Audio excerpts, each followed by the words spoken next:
All right, we're back for the FSU versus Boston College edition of the Osceola Tailgate. And my drinking buddies today are Mark Salva, Curt Weiler, and Charles Fishbein. And obviously, Curt, thanks for joining us. Fish and Sully have kind of been uh, regulars. But listen, big week for FSU. They beat Louisville on Friday night, secured linebacker Blake Nicholson on Tuesday night.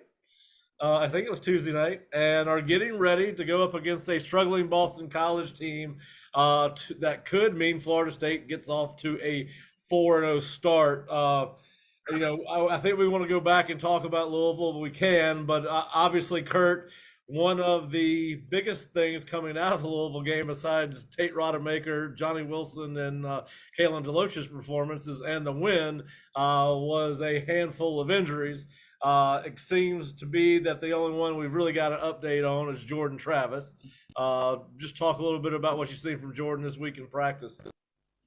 Yeah, Jordan, I mean, if you'd asked me kind of the immediate aftermath of that game when he'd be back, I would have said just from not from hearing anything, just from looking at it, you'd been like, hopefully the second bye. I mean, it looked like a decently bad leg injury. I think an ankle. I don't have that confirmed, but it sure looked like that was the case. And it's been pretty remarkable what he's done this week. I mean, he was out there at practice yesterday, didn't do a ton on Tuesday, did more yesterday, and looked pretty good doing it. It was pretty remarkable how he was slinging the ball around and moving pretty well. I mean, it was not what I expected. That it seems like there is a distinct possibility he'll be available if they want to go that route. Whether they do or not remains to be seen, because truthfully, Tate Rodemaker, especially the Tate Rodemaker we just saw, should be able to beat Boston College in its current iteration. But yeah, it does not seem to be nearly the timeline you thought it might be of how much time he might have to miss at first. Yeah, well, ankles are funny things. I think I know that I've sprained ankles and thought I'd be out for weeks and back in a series or two. And Mark, I'm sure you've kind of had some of those same things where you twist your ankle, you think you're hurt, you're right back. But I want to get to Curt's point. More than likely, although he might be able to play, he's likely not going to be 100%. If he's not.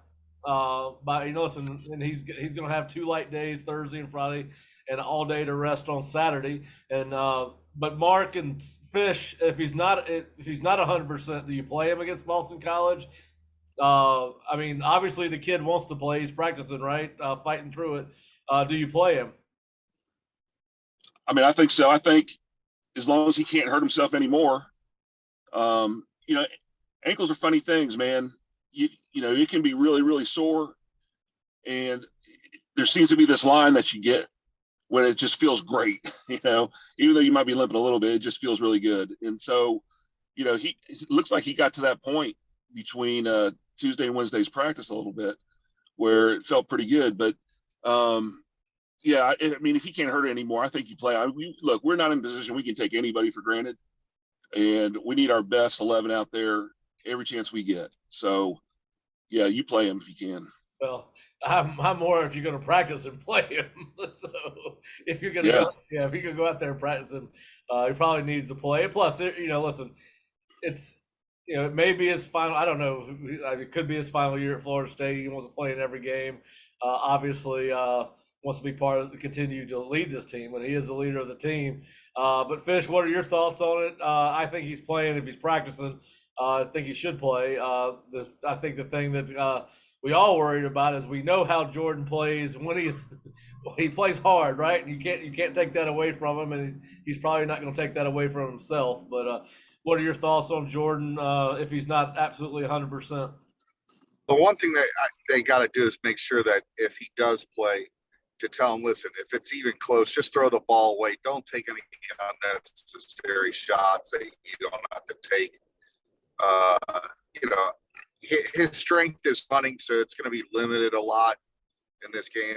If he's still got even a limp, which it looked like he did when I saw some video of him, it looked like he had a limp. So I would definitely keep an eye on him, but he should play because I still think there's a lot of question marks with Tate. Like, I just don't know, him coming in a game when the other team doesn't really know what you got, and they were able to do some stuff is a lot different than when you're scheming a whole scheme for him for a game, and he now has to come out and perform. I'd rather, like I said, I don't want to have to go that route unless they have to. So my thing is just play Jordan and get the win and get out of there. Yeah, well, listen, they've got it, and they should be able to run the ball against Boston College. I will get into the stats a little bit later on Boston College. I mean, the other thing too is, he plays. We get our best out there. Hope if things go like we hope they do, maybe he plays a half, and you feel good about getting him out and letting take it some time too. I mean, that would be the best case scenario, But I think you got to start the game with your best. No, I agree. I think they will start him. He's listed as a starter on the depth chart. Of course, we know that sometimes that doesn't really mean anything. These depth charts today are half propaganda. So anyway, we'll see what. No half about it. What's that? So there's no half about it. Yeah. So we'll see how it goes, but I do expect them to play. And listen, if they go out there and do what they're supposed to do, again, you said we can't take anything for granted, and we can't. But this is not a very good Boston College team. Listen, they're one of the we always associate running the ball with Boston College. Boston College is 130th in the nation in rushing offense.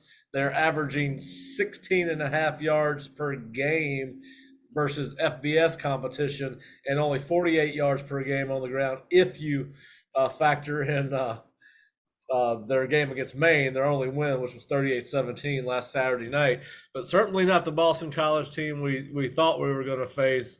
Mark, we did see a lot of things on Friday night at Louisville that Florida State needs to work on going into this game. So how do you approach this game from a coaching standpoint? Well, I mean, like every game, you want to take away what they do best, right? And what they do best is the quarterback and the receiver. Those are their best two players. So I imagine we're going to play a lot of, two safety shell, try to double up on Flowers.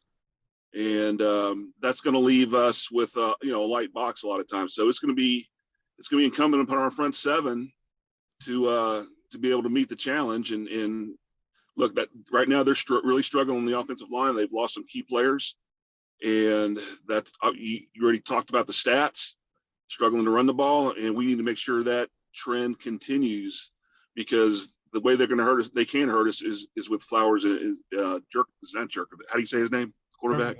Jerkovic, right? Yeah, with Jerkovic. So to me, that's what you got to do. And I'm sure that's probably we're going to do some iteration of that, because that's what Fuller likes to do anyways. Yeah, listen, it's quite, when you look at the stats on Boston College, it's really amazing. Jerkovic has accounted for 82% of their yards from scrimmage, and out of the passing yards, 754.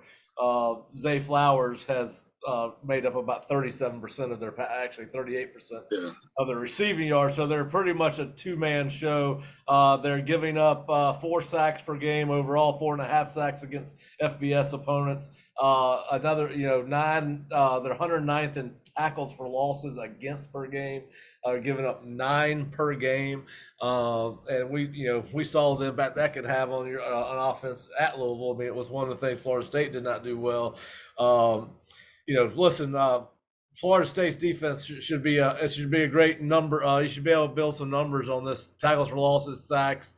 I think they're going to pressure Jerkovic and come at him and make him. Well, look, they can't block, as you said. They lost 4 of their 5 starters from last year, and then lost the 5th starter on their offensive line before preseason camp.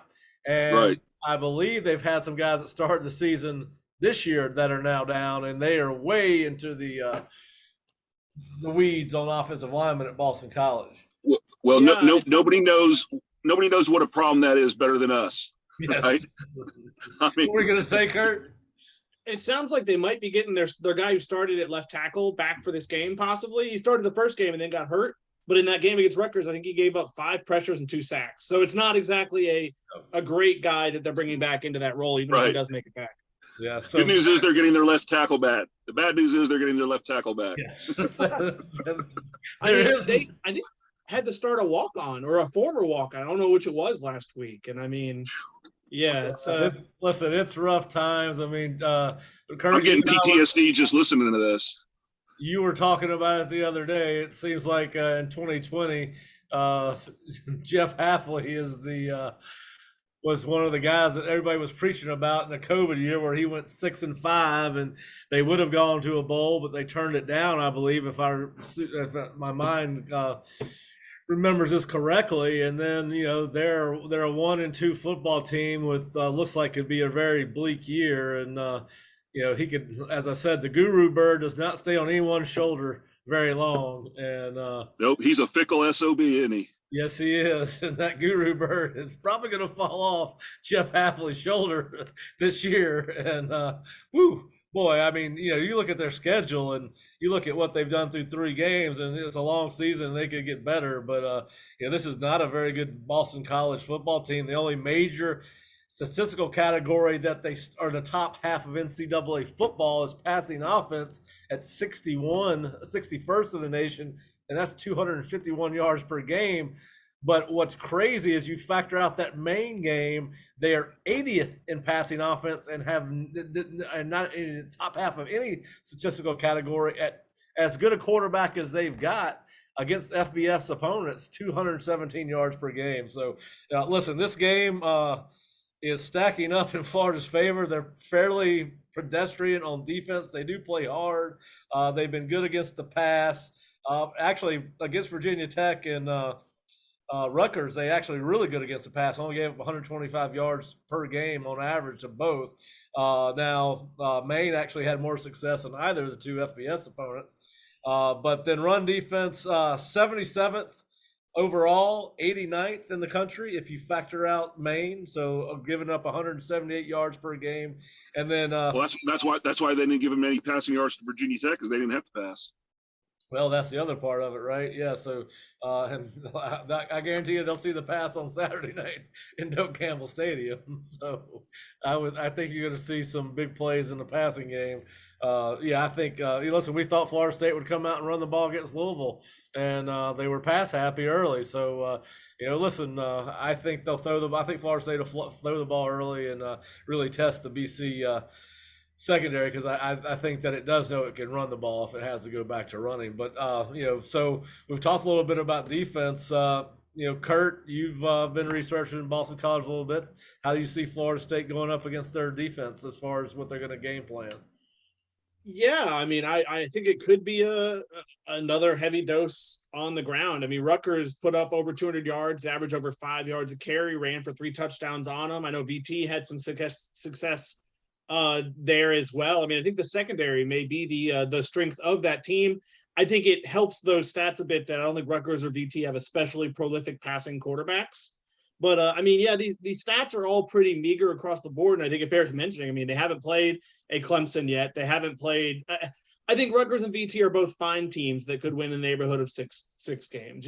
So the fact that they have those numbers against 2 teams that I think we are pretty meh on in Rutgers and Virginia Tech speaks to how desperate things are. I mean, you talked about Zay Flowers, and he is quite a player. I mean, he, to his credit, has almost 300 receiving yards and 3 touchdowns in 3 games this season. Oh yeah, he's a 23rd. He's got the 17th most receptions in the country right now. It's a bit of a one-man show. Remember, he's the one over the summer who I think talked to Pete Thamel at ESPN and said that he other schools kind of tried to give him NIL offers to recruit him elsewhere, and he said no and stayed at BC. And I mean, he's getting production, and I feel for him a bit that it's not exactly a better team that he seems to be a part of right now. Yeah, I mean, he is. You can everybody's zeroing and stop him, right? So the fact that he's able to produce at such a high rate, again, top 20 in the nation in catches and top, I believe, 15 in yards receiving. So, but see, I'm not so sure you're right about us coming out throwing the ball a lot. We did that against Louisville out of necessity because they were really stacking the box. They were overloading stuff. So I mean, a lot of the stuff we did were RPOs, and so they were run or pass, and we ended up throwing because they were stacking the box. And it may be more of that. The other part of it is Boston College schematically is not as predisposed to play like Louisville, where they're going to take a lot of defensive risks. So and that's probably dictated by by personnel too. So I can see us, doing, and also here's a factor number 3 is you want to protect Jordan a little bit. And the best way to protect him is to run the ball, right? And not expose him to a pass rush. And if they decide to blitz and try to get him running and try to exacerbate that ankle injury. So I could see us coming out a little more run heavy than you might anticipate, even though the matchups may be very favorable. We might just decide to take our shots. Well, let me rephrase it. I think we're going to take some shots early and see if we can take the top off the defense and then start running the ball to Adam. But you're probably right. We'll probably run the ball more, but I think I bet we see the quick pass game as well. I mean, that's something that can negate kind of the issue of Jordan having to move and kind of time for defenders to maybe get on him and deliver those hits. Is the quick pass game could be an asset here especially with how the receivers have been blocking pretty well. Yeah. Fish, how do you see the offense going about its business on Saturday? I think they're going to try to run the ball. That's still the strength of this Florida State team. I know they've had success passing it, but you just look at the numbers. Florida State can run the ball, run it effectively, and that sets up everything in their passing game. So I believe that's the route they're going to go, and that's where I think they're going to have most success is running the ball. I could see FSU running for 300 yards in this game. If Rutgers and Virginia Tech had success running the ball, why would you go away from that formula when you can do it really well? So that's where I would go. Yeah, Rutgers ran for 212, Virginia Tech 144. So both of them did. In fact, Rutgers only threw 22 passes the entire game. Virginia Tech threw 25. Just to keep that in mind. Maine threw. But hey, 3. Isn't it great to have options? It is great to have options. Right? It is great it's great to be having an argument about how successful this offense can be, either running or throwing the ball. But yes, I think he's gonna, I think he's gonna do some with the receivers he's got right now, and the way they are producing. I think that Who's it going to be this week?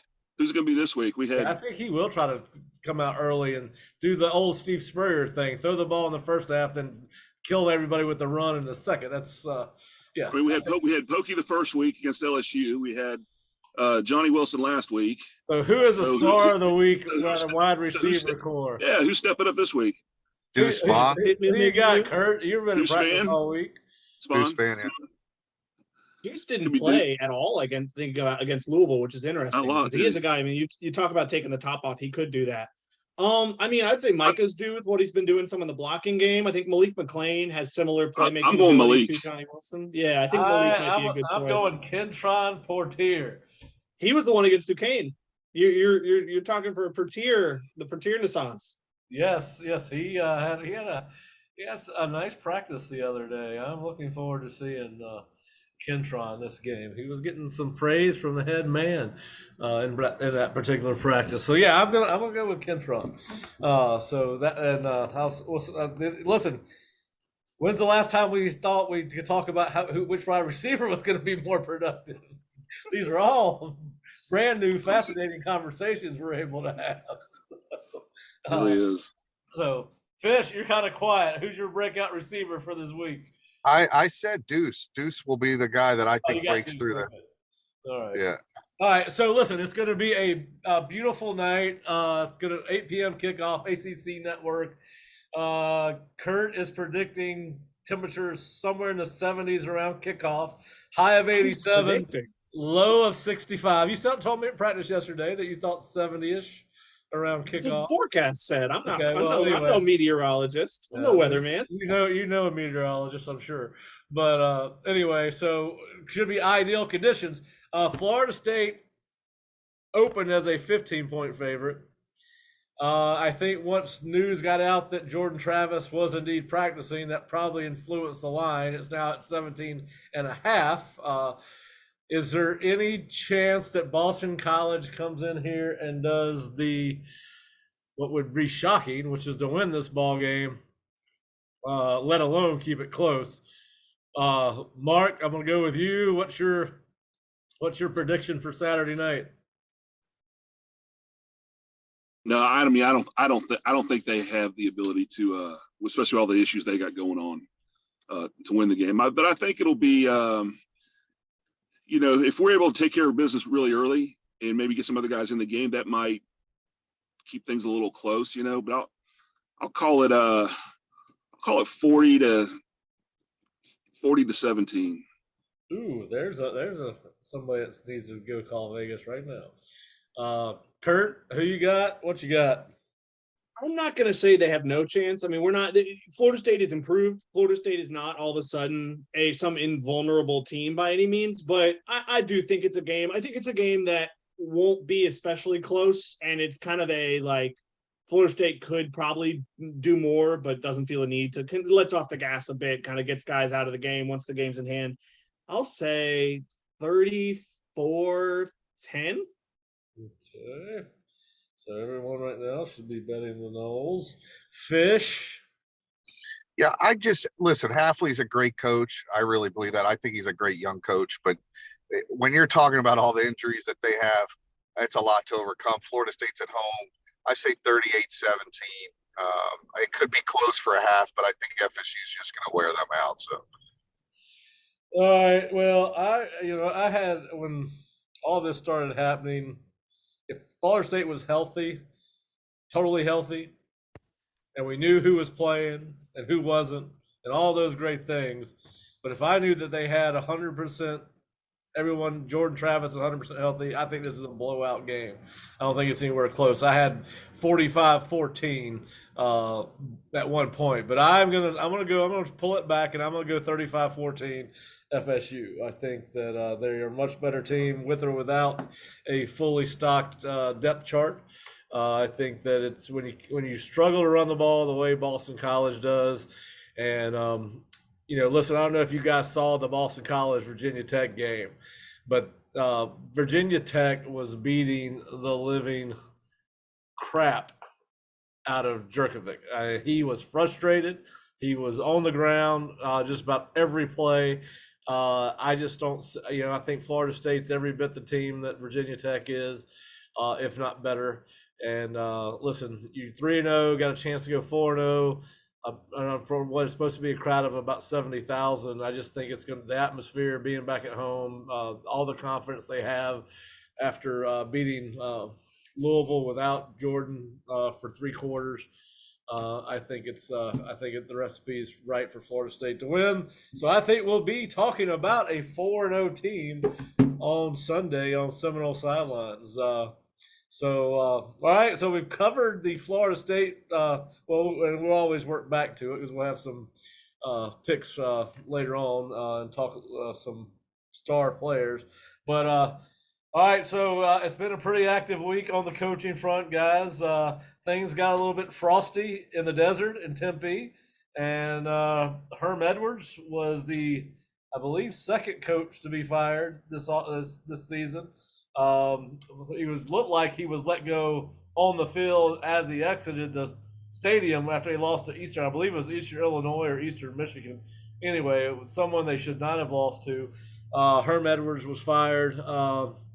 And one of the names that has been bantied about nationally and regionally is that of former FSU offensive coordinator Kenny Dillingham is now at Oregon as a potential replacement as the head coach at Arizona State. Now, other than the fact that he is from Phoenix and went to high school there, I'm not sure that there's a reason why he would be brought up.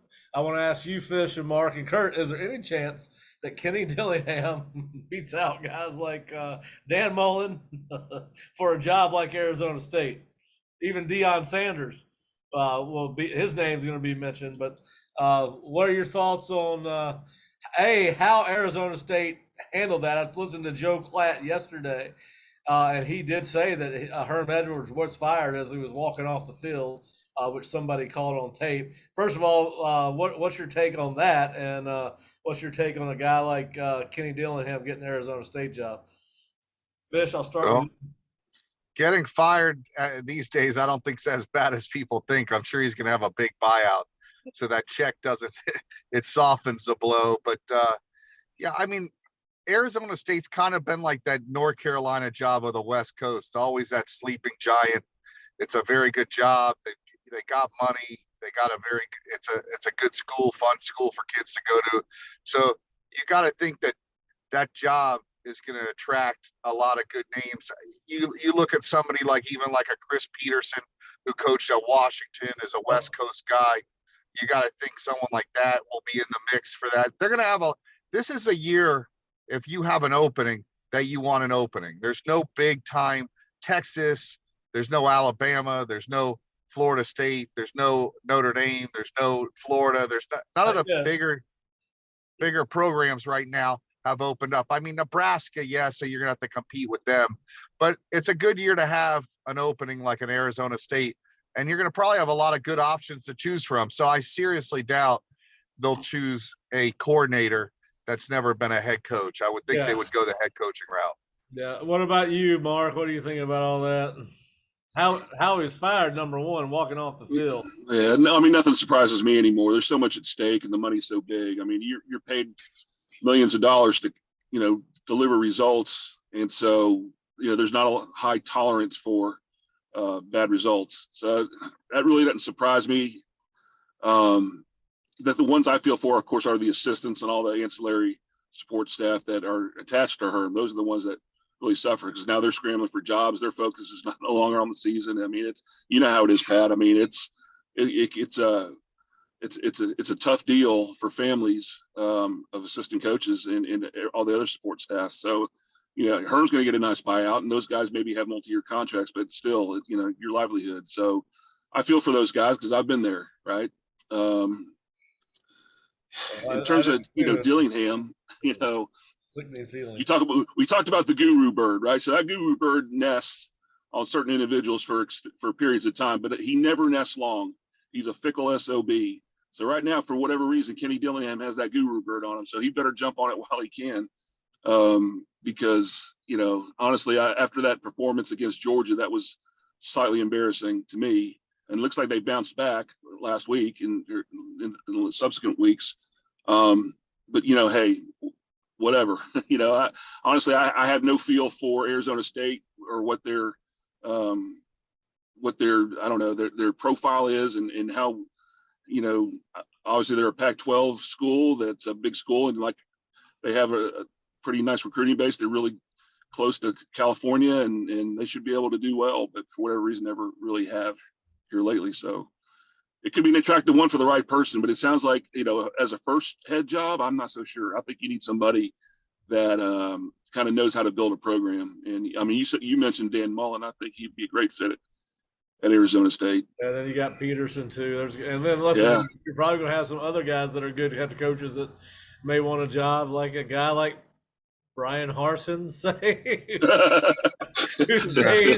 And listen, we're not, as to Mark's point, we're not really trying to have fun at anybody's expense because there's a very human thing to this. But the Auburn thing has almost gotten laughable at this point. But and he's more of a West Coast guy, right? So he could be a guy that's in play. But I agree with you guys. It's not. I don't think it's Dillingham. Probably going to be a head coach at some point if they're successful at Oregon, but I don't think you want to be a Power 5 program that is grooming a first-time head coach. So you're going to get lost in the wake if you do that. Now, I do want to ask you guys this. Nebraska has fired its coach. Arizona State's fired its coach. As you know, that gives them a head start, right, on potential replacements. And that those third-party calls are going out to coaches that are either head coaches now or coordinators at some of your more successful programs. I know that I've read yesterday that Bill O'Brien is considered a leading candidate at Nebraska. Of course, you're going to hear every name in the book, and there's always going to be ties to Saban, as he's placed just about, it seems like, every head coach in America at some school.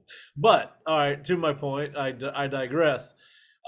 If you're a program like, say, a Georgia Tech or an Auburn, whose coach is kind of embattled and needed big seasons, if you don't see that writing on the wall that they're going to improve, does that, with the fact that you've already got two major programs with the head coaches openings, does that speed up your timeline if you're a Georgia Tech or Auburn?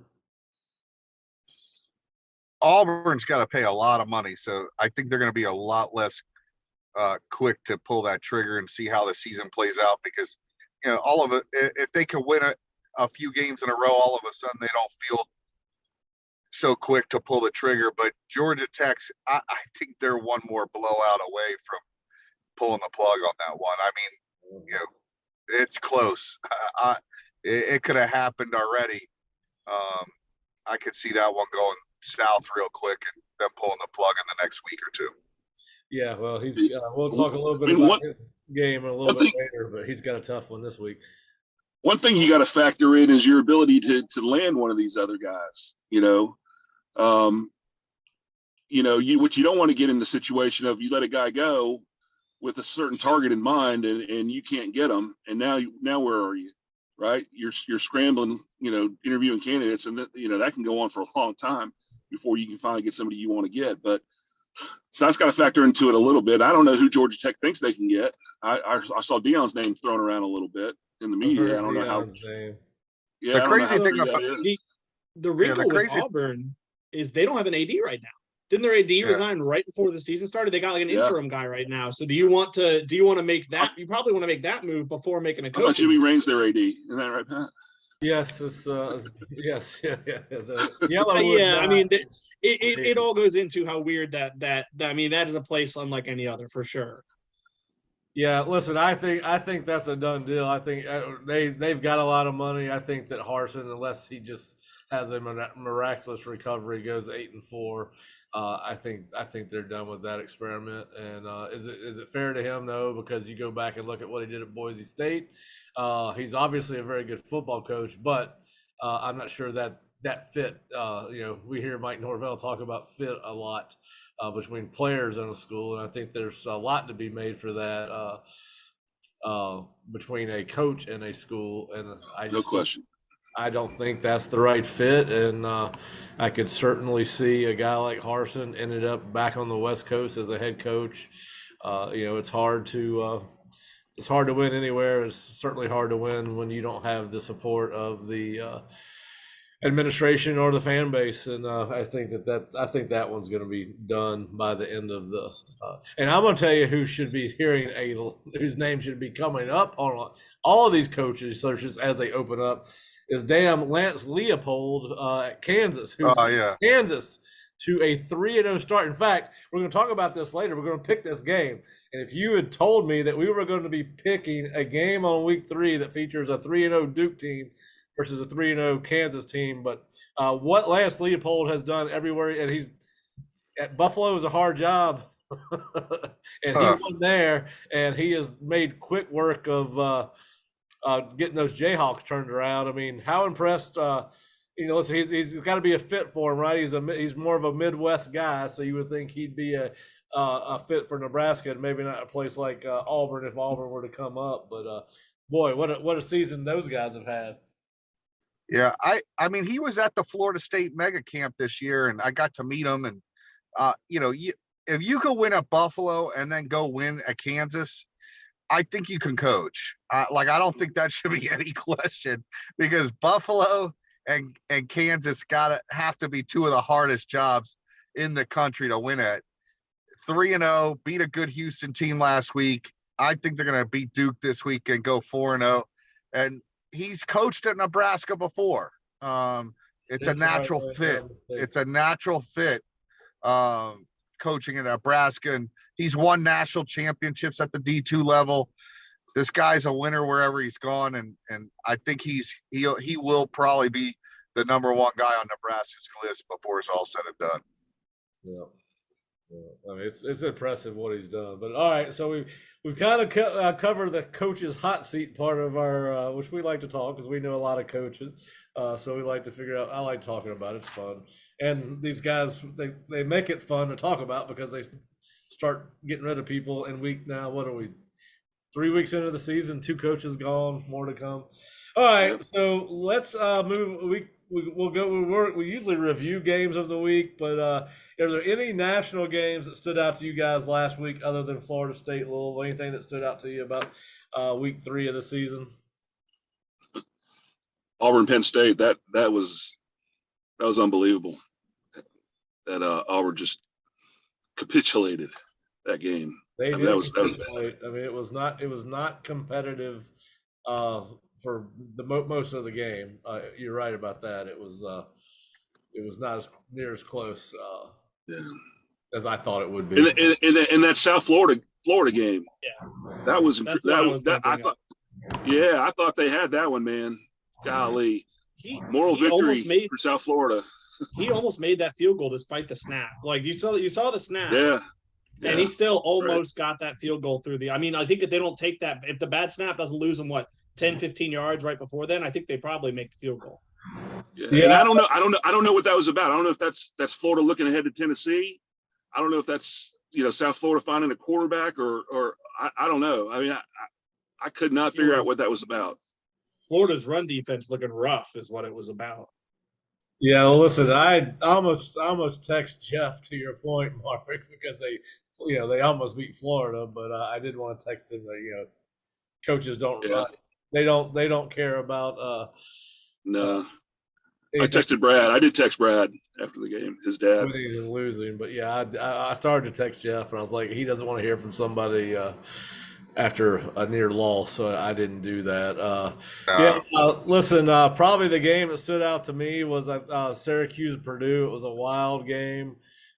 Syracuse is obviously better than what we thought. I think it's a very solid Purdue team, not a great Purdue team, but Jeff Brom has had tough teams in his time there, and Syracuse has, I believe they're 3-0. I believe that's the case.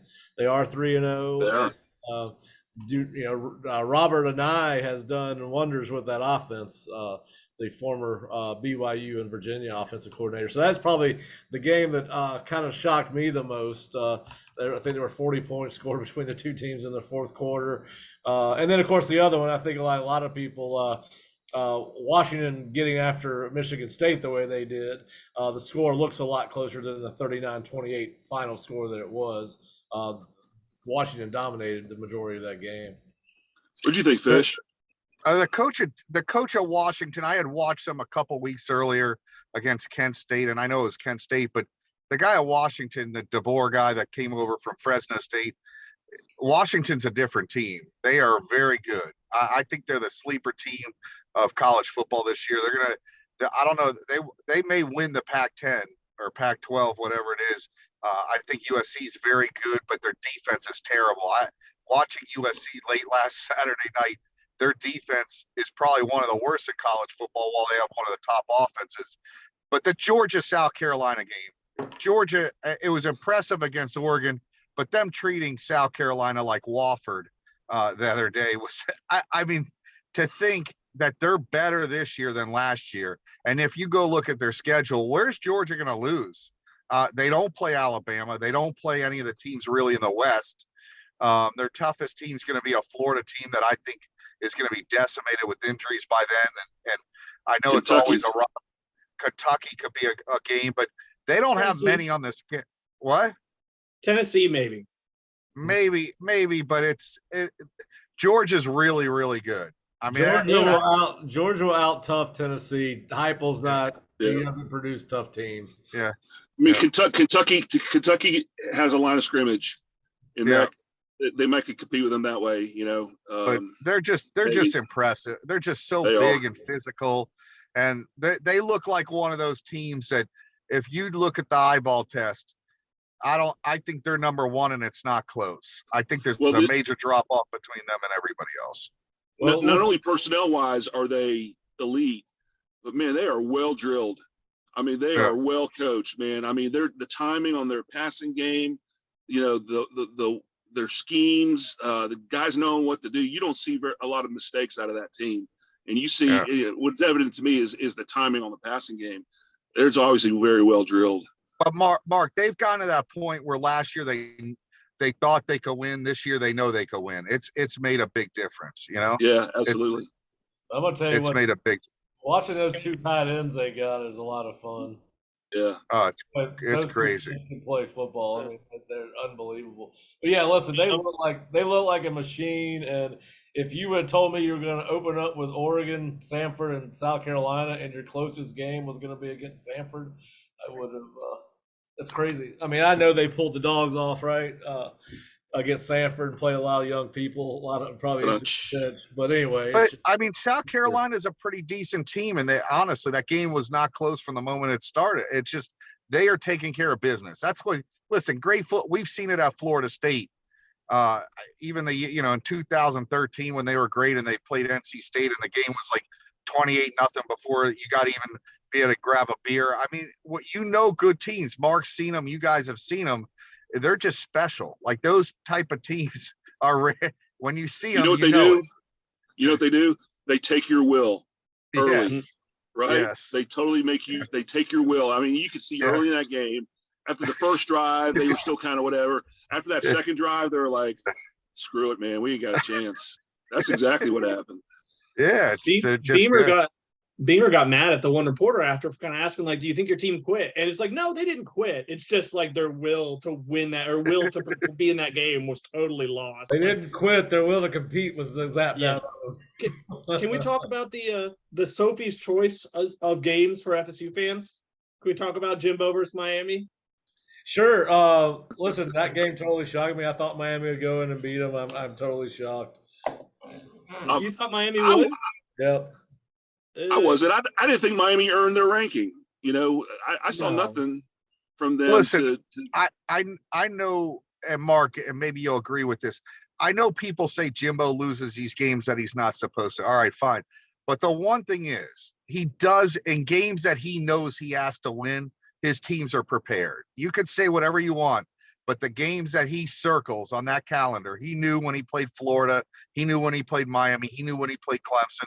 Even last year against Alabama, it keeps the dogs off. He knows the games to keep boosters off his back. Yeah, you lose to App State, but people will forget that if you beat a ranked Miami team, you beat a ranked Alabama team. It gets him by, and that's why he has success as a coach, because he wins those games. And I thought they'd actually beat Miami just because, listen, Miami had to go on the road. This is a new coaching staff, and like I said, Jimbo was sitting there off a loss going, all right, I got to win this game. And it showed. He kept that score to a certain point that you always knew.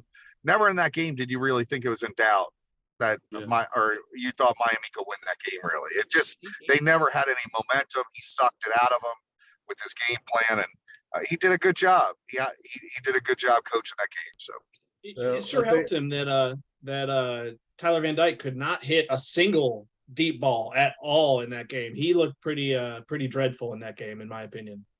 But if you follow Miami going into that game, they lost Restrepo, and they didn't have really a deep threat to throw.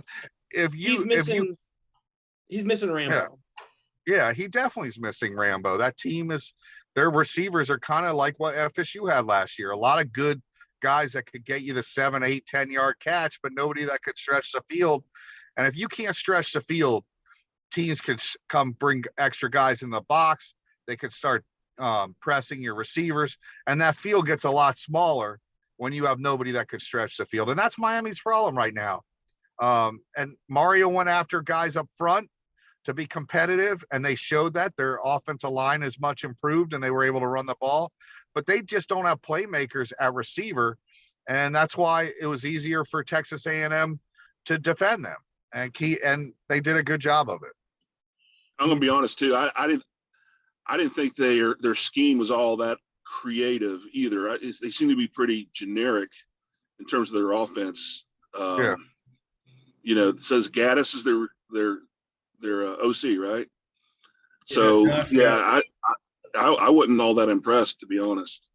Yeah, no, they were very conservative, and listen, they're just, you know how it is. If you don't have the personnel too, they don't really have great personnel at wide receiver. They're a heavy tight end team. They got 2 very good tight ends. They got good backs. They ran the ball effectively. That's the best Miami's run probably in like 2 or 3 years. They're just not good at receiver, and it's there's nothing's going to change that this season. They're going to have to go out into the portal and recruit guys to upgrade that position, because if they don't, they're going to continue to struggle. Yeah, I thought Texas A&M was very deficient at quarterback, and I just when I picked that game, I picked it based on the fact that there is a huge difference between Van Dyke and either one of the quarterbacks that Texas A&M. I mean, Haynes King, I guess he was highly recruited, but I watched him in the Appy State game. He was not very good, and the fact that Max Johnson couldn't beat him out speaks to the other half of that equation. So that's why I thought Miami would win. Listen, I think A&M's going to have some tough games this year, regardless of how good a coach Jimbo may or may not be. He's been there it's been there about 5 years, so it's probably about time for him to move on. There's a world where A&M's 2-4. I think their next 3 are Arkansas this weekend in Dallas, at Mississippi State, and then at Bama. Yep. And then they got South Carolina and Ole Miss after that. So the hits keep on coming. So we'll see what happens. But yeah, listen, I don't understand all the I can't pick Miami because of Miami, and I can't pick A&M because of Jimbo. It's a game. Pick it. Listen, I want Miami. One other reason I was picking for Miami is because I want Miami to have as good a record as they do when Florida State plays them, because if Florida State wins that ball game, it benefits them on down the line. So I don't understand I want everyone that Florida State plays to be as good as they can possibly be record-wise when we play them, because all it does is make Florida State that season look that much better if they can win. So anyway, hey, Syracuse. I understand the Sophie's Choice, the part of that, Kurt, but I don't understand. Syracuse is helping you out. They're a lot better than we thought. So that's right. I don't know if I called that one or not. All right. We've talked about last week. Let's move into this week. In ACC play, a couple very interesting games. The game of the week, maybe in college football this week, actually. Number 5, Clemson, who is highly overranked in my opinion. They got a great defense. Not sure I'm sold on DJ yet. Versus Wake Forest, 3-0 and 21st at Wake Forest. Noon kickoff. Strange time for that game to be played. I know there's a rotation that goes around, and that's what they got. But if I'm the ACC, I want that game on at night, or at least 3:30. But anyway, I digress. Clemson, a touchdown favorite on the road, 3-0. Kurt, who you got? Yeah, I think Clemson is gonna win this game comfortably. I'm not that high on Clemson either. I would tend to also say they haven't done much against Georgia Tech and 2 cupcakes. I guess really 3 cupcakes, if you want to be honest, to justify being 5th ranked. But Wake Forest kind of had to totally abandon its run game last week against Liberty. They had 21 rushing yards on 26 attempts. They kind of struggled to dominate the line of scrimmage against Liberty. And if you're going to do that against Liberty, I don't think it's going to go so well against Clemson. I think Brian Bresee, I think, is going to be back this week, I think, after unfortunately losing his sister to brain cancer. And he's a heck of a player and could, I imagine, have a game for her. And they got quite a few other really talented players as well. Sully? Noon game on the road. Ooh, that's hard. That could be hard, right? But I just don't think Wake Forest has enough. I really don't.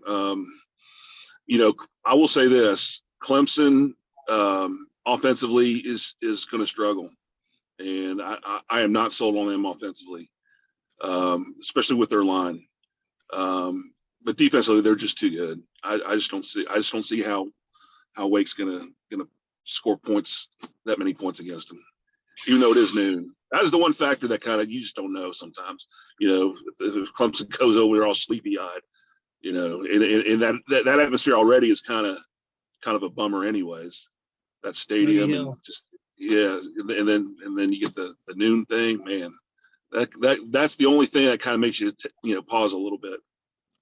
But I just don't think they have enough. Fish. I'm a trends guy, and the trends favor Clemson. They've dominated this series, and honestly, their D-line is just too good. If Bresee was out and he's coming back, even better. I have a ton of respect for Wake Forest and what Clawson and that staff does, but Clemson still has the better players. They have the most talent, more talented roster, and if you could beat guys up on that D-line, like their D-line is top 3 in the country, if not number 1 overall. I think they have one of the best defensive lines. I think they'll control it with the D line. I think they'll get an early turnover that will help them offensively. I'm not a big fan of DJ. I've told you that. I think they should go to Klubnik and call it a day. But I just think Clemson has too much. I like Clemson to cover that number very easily on Saturday. I don't think the game will be close. Well, I ought to pick Clemson because that means Wake Forest would win when the whole panel picks one school. So I'm probably going to do Clemson a favor by picking Wake Forest. Again, noon. Strange things happen. Liberty goes into Wake, and that's a 1-point game. And I'm sure that Hugh Freeze has brought in a ton of transfers from other schools, and that roster is probably better than what we think, I would imagine. I think he and Lance Leopold have been among the most active in the portal over the last year. But I'm going to go with Wake. I'm going to give they're going to upset somebody. Let's get it out of the way this week as opposed to the next. So let's get Wake the win and move on to a undefeated 4-0 matchup on Florida State following week. Then they can have their letdown. I mean, think about it though. This really sets up nice for us, right? Because Clemson and Wake are going after each other this week. We get Wake next week. Then it's Clemson, NC State, and the next week, and then we get NC State after they have Clemson, and then we get Clemson, right? Yeah. So Clemson needs to beat up on everybody before we get to it. Absolutely. That sets up nice for us because Wake and NC State are putting everything they got in that game. And regardless of the outcome, they're either going to be really happy or really deflated when we play them. And I just think it sets up nice for us. Yeah, I think Wake Forest is somehow going to find a little bit of something on the ground, and Sam Hartman's going to light them up. I'm sticking to my story until at least 3:30 on Saturday. Then I'll apologize for my pick. All right. So the game, and Fish has already picked this. Kansas, Duke 3-0 at Kansas. What a job by Mike Elko and Lance Leopold. I don't care who they've played. They're 3-0, and I don't think anybody said the combined record of these two programs when they played was 6-0. I don't think anybody would have taken that bet. I'm going with Kansas in this game. So Fish, I'll go with you. Who'd you pick? You had Kansas, right? Kansas, yes. Okay, Mark, who you got? ACC. I'm going Duke. All right, you got the Dukies and the Elkos. This ain't basketball. It's a shame College Game Day didn't go here. Can I say that? They went to Knoxville over this game. And to Fish's point, it's a shame that we're not playing this game inside on a basketball court. Yeah, well, give me Kansas too. I think by far the best win either of them have is Kansas's win at Houston last week. Pretty comfortable at that. So, yeah. Speaking of Guru Birds, Dana Holgers is having a hard time keeping that thing on his shoulder down there in Houston.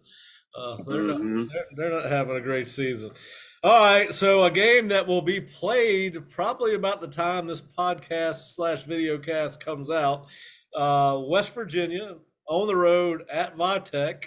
West Virginia, a 2.5-point favorite, despite being 1-2 on the road, and Virginia Tech is 2-1. Who you got, Mark? You sticking with the ACC? Yeah. I'll stay with Virginia Tech on this and I have no compelling reason why. I'm going West Virginia because of what West Virginia did to a good Pitt defense. I don't think Virginia Tech there's no transitive theory in college football. We know that, but I have seen West Virginia play. They ran up and down the field with Pitt. I don't think Virginia Tech's as good as Pitt. I'm keeping it that simple. Give me the Mountaineers. But Enter Sandman. Is it a night game? Yeah. Oh, then that changes everything. Yeah, 7:30. I'm still going West Virginia. All right.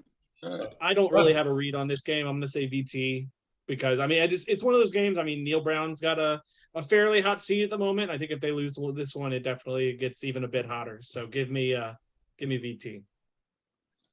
All right, Fish, who you got? Yeah, this is tough. I watched West Virginia play Pitt, and they looked pretty good for most of the game until the guy threw a pick six. I only know that Virginia Tech lost. That wasn't. Yeah, I know Virginia Tech lost to Old Dominion. Like, I have not watched one Virginia Tech game this year, so I'll take West Virginia just because they actually played with the Pitt team while the other team we're picking lost Old Dominion. This game could go either way, so I'll take West Virginia.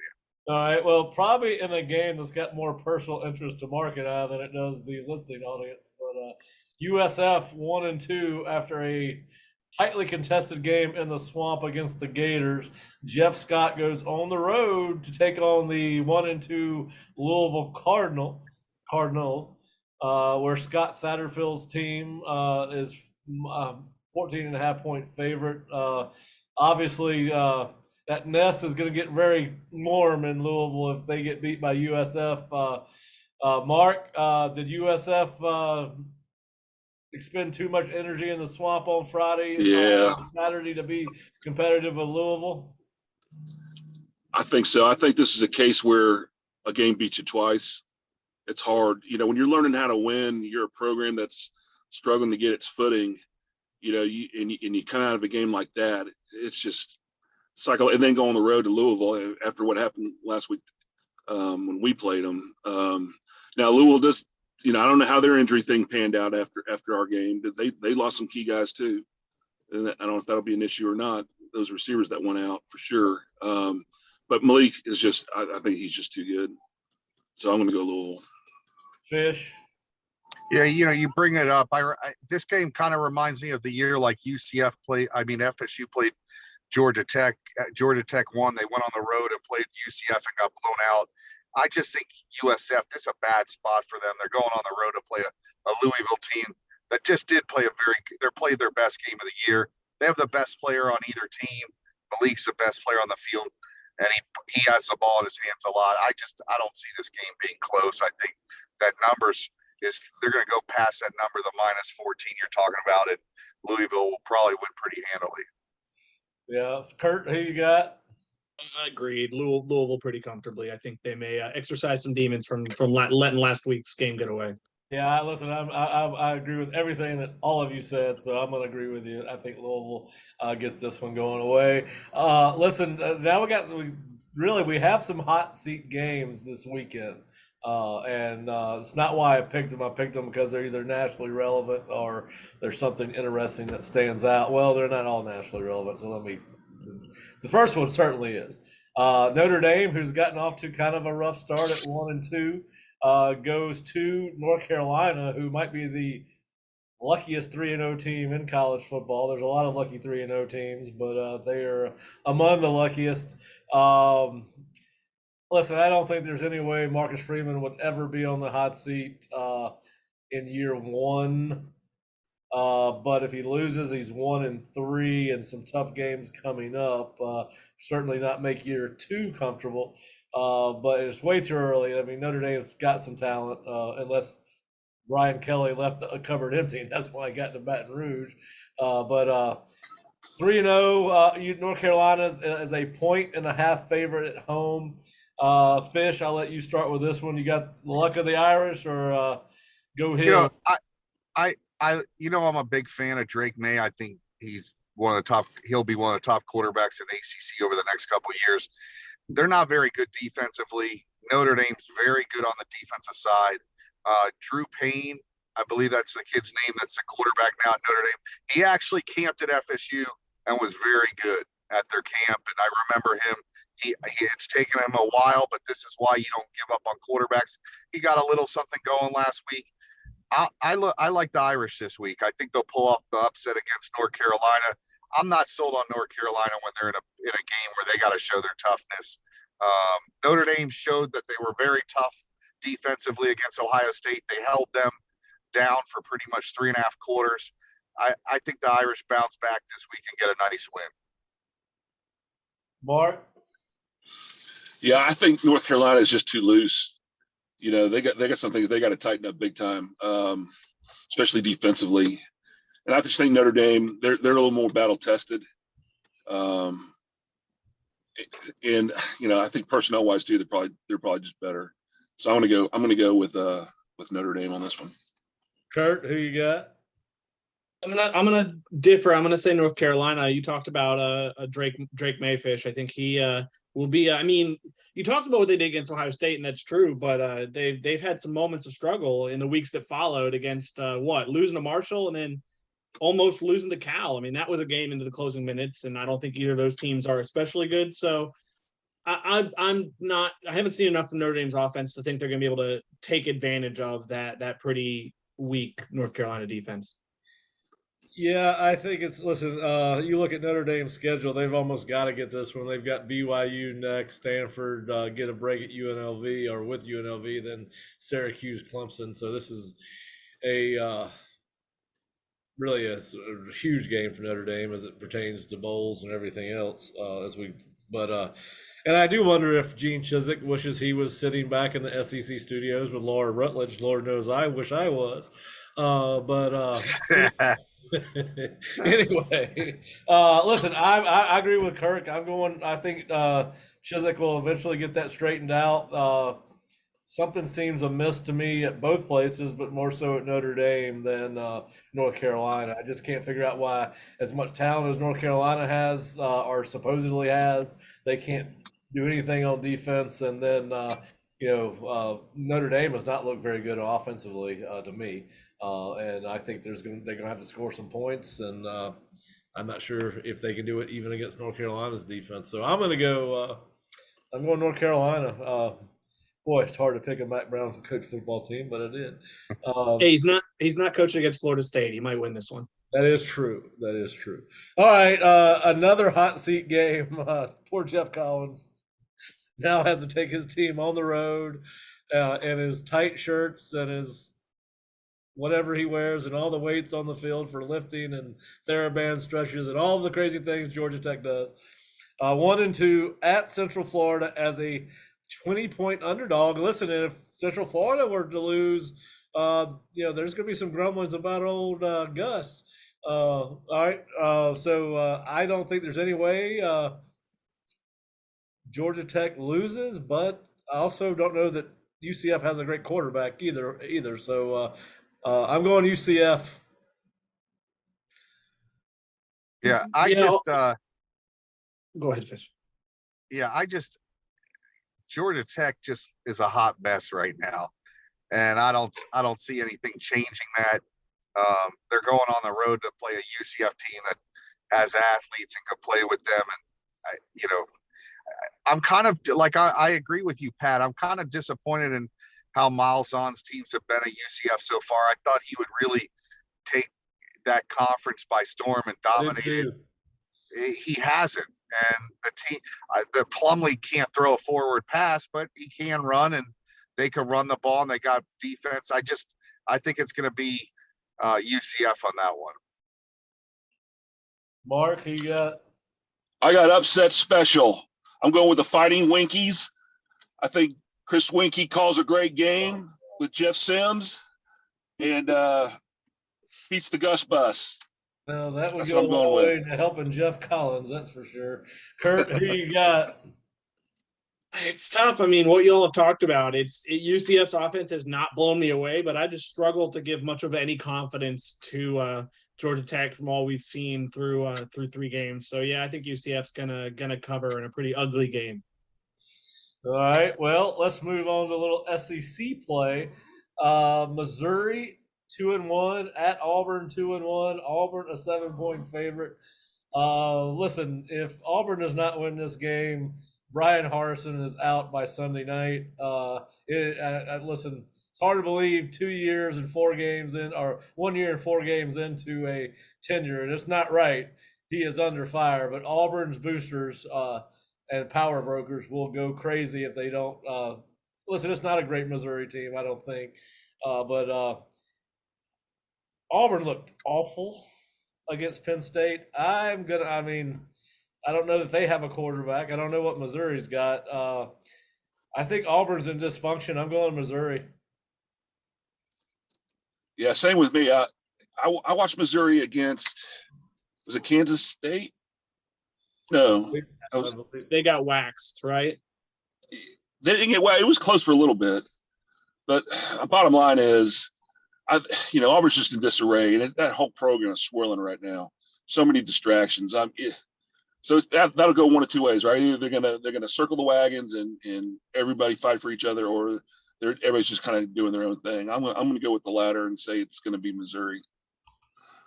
Yeah, Missouri. Actually, they did get throttled by Kansas State, and then they beat the pants off Louisiana Tech. But yeah, I agree. I think I agree with you, Mark. Fish, who you got Were they playing this game?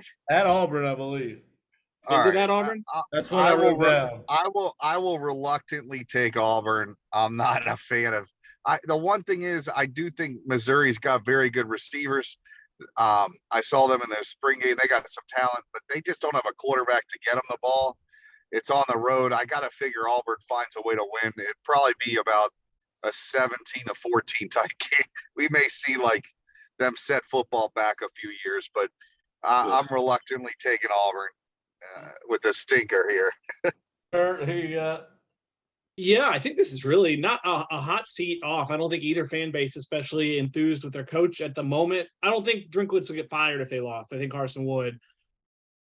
Oof. I think, yeah, because it's at Auburn, I was under the impression it was under Missouri. I think I'm going to lean Auburn finding a way to get it done as well. I saw some buzz. We'll see if it ends up happening or when it happens. Auburn definitely needs a spark. I've seen some buzz. They might start looking at Holden Gariner, Luke Kromenhoek's old teammate, the freshman quarterback there at Auburn. Well, yeah, it's a mess on the plains, and it generally is. There's a reason there's no toilet paper on trees there. Anyway, that's always some kind of fuck going on in Auburn. All right, so kind of a different Sophie's choice for FSU fans. 10th rate Arkansas and Kendall Briles' offense, Razorback offense, takes on 23rd ranked Texas A&M and Jimbo's middling SEC program in year 5. So it's ironically, now here's what's weird about this. A&M's favored despite being ranked 13 spots. It's a home game, basically. It's in Arlington.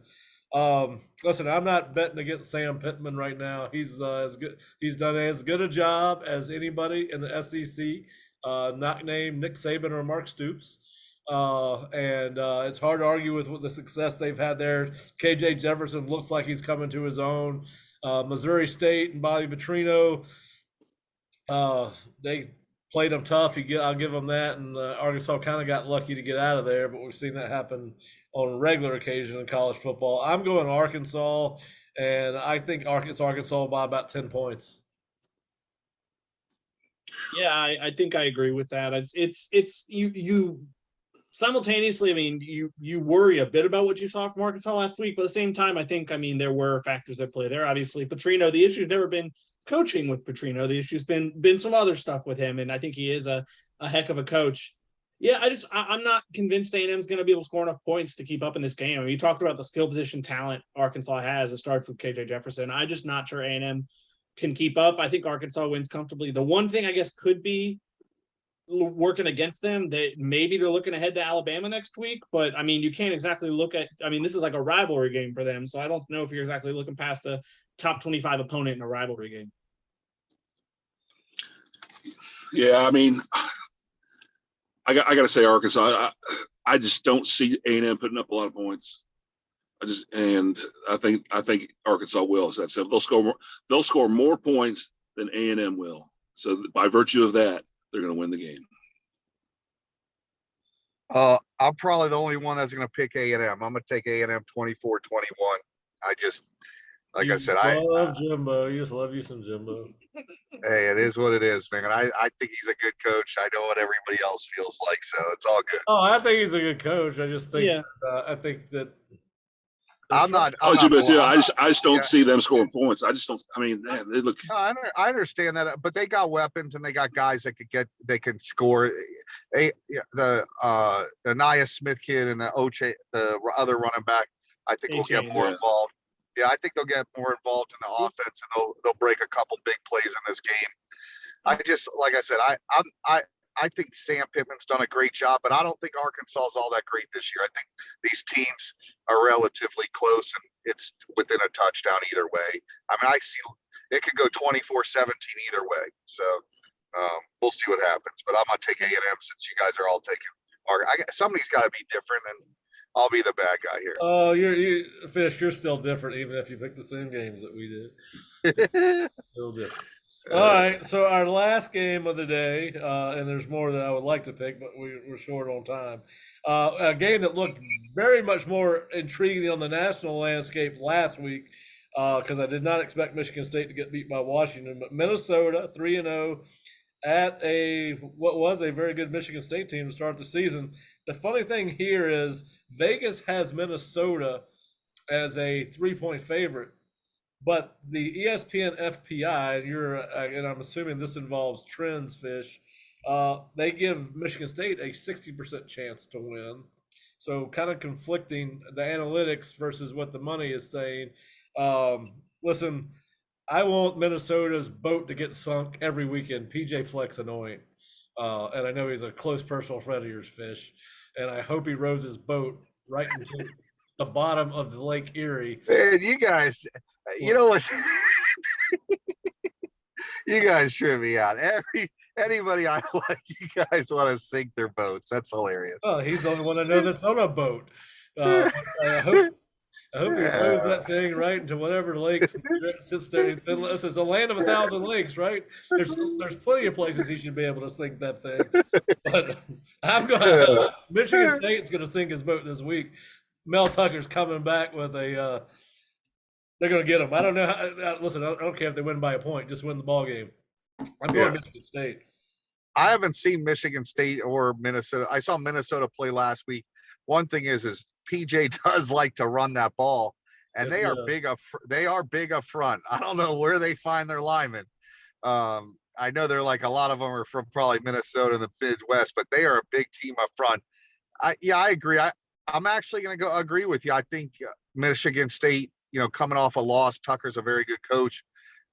Minnesota hasn't played as many, like that Washington team that Michigan State lost to last week's very, very good. They're a hidden nugget this year, especially for those guys that want to make a little extra change. I think they're going to cover a lot of games. But yeah, I could see. I'm going to take Michigan State to possibly upset Minnesota this week. It's probably if they're looking at those trends, the trends probably favor Michigan State, and I believe in trends a lot. So, all right, Curt, who you got? Row the boat. I think Michigan State kind of secondary got exposed a little bit last week. I mean, it's a credit to what Washington did, but I'm not sure they're going to magically fix those issues in 1 week. Give me Minnesota. All right, Sully. I'm going to go Michigan State, and I don't know anything about these two teams. I hadn't seen either one of them play, so I couldn't say anything. All right, well, let's. We got our picks in now. I do want to ask you guys this. Florida State should win. We think they're going to win. We've all picked them, and they should be the better team. Does a 4-0 Florida State team deserve to be in the top 25? Let's assume that Miami is 3-1, Pitt's 3-1. If A&M wins, they're 3-1. If Florida wins, they're 3-1. Although I think Florida's going to get beat. And by the way, let's just talk about it. Florida, Tennessee. I didn't pick it because I don't think it's going to be close. I got Tennessee in a runaway. Tennessee. Mark. Yeah, I think same Tennessee. Curt. Yeah. Okay. All right. So let's assume Florida goes to 2-2. They're out of the poll. You get a BYU team. I don't know if they play this week. They would be 3-1. I guess at the end of the day, does a 4-0 Florida State team deserve to be ahead or in the polls above, let's say Oregon's 3-1 too, above those 3-1 teams? Yes, definitely. Yeah. No question. Mark, you're on pause. You're on mute. Mark, you're on mute. Curt, who you got? You think that Florida State deserves to be?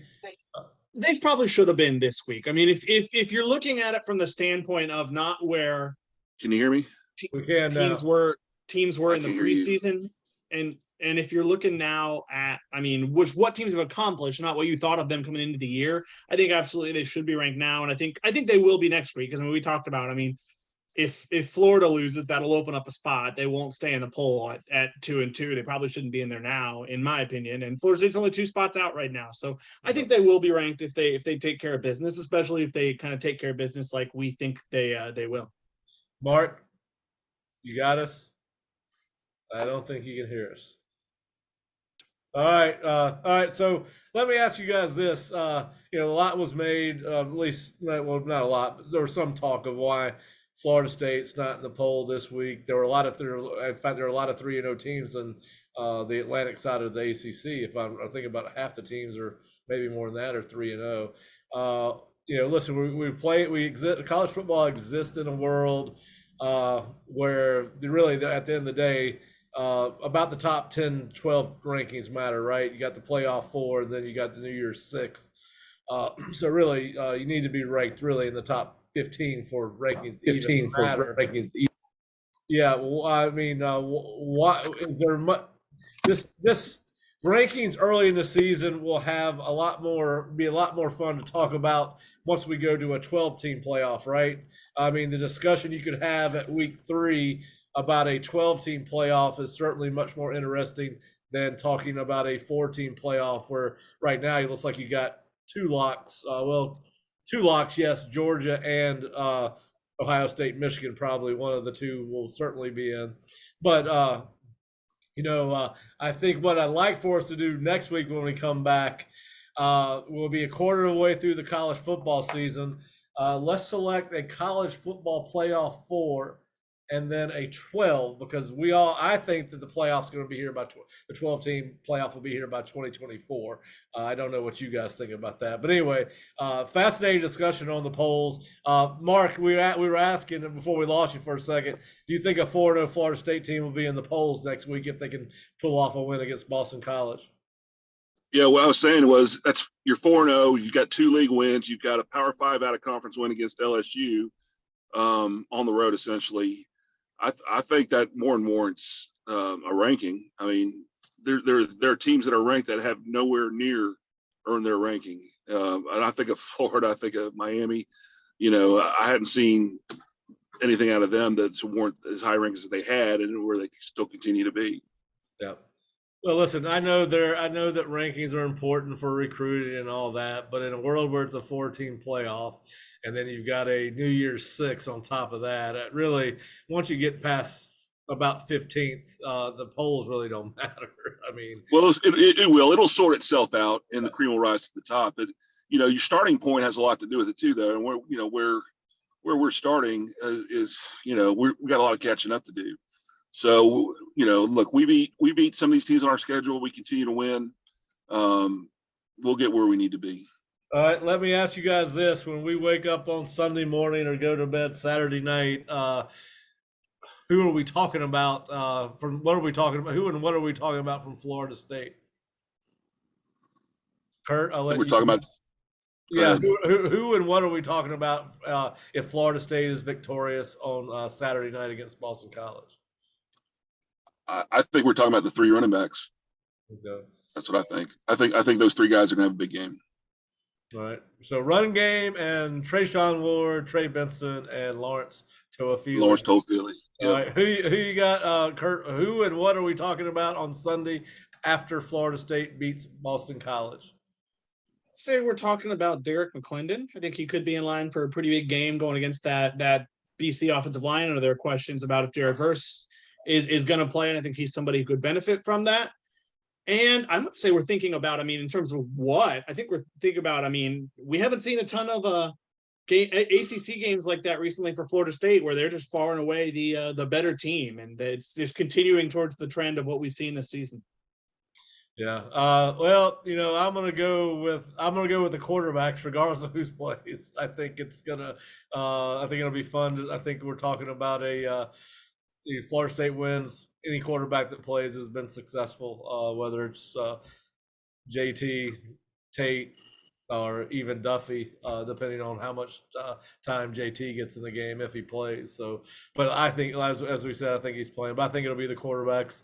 I think they'll put some yards on BC early, and then they'll run it to close it out. But listen, as we said. I don't even know, Mark, if we could have done these tailgates the last couple of years, but these certainly are fun to do.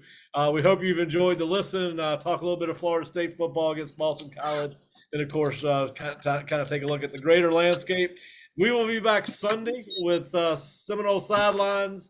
Kurt will be back Monday with First and Knowles with Aria and Roberto, and then we'll start previewing. Hopefully, it will be a game against 2 4-0 teams, Wake Forest and Florida State, as Florida State prepares for the Demon Deacons. Thanks for joining us, and we'll be back soon. Go Knowles!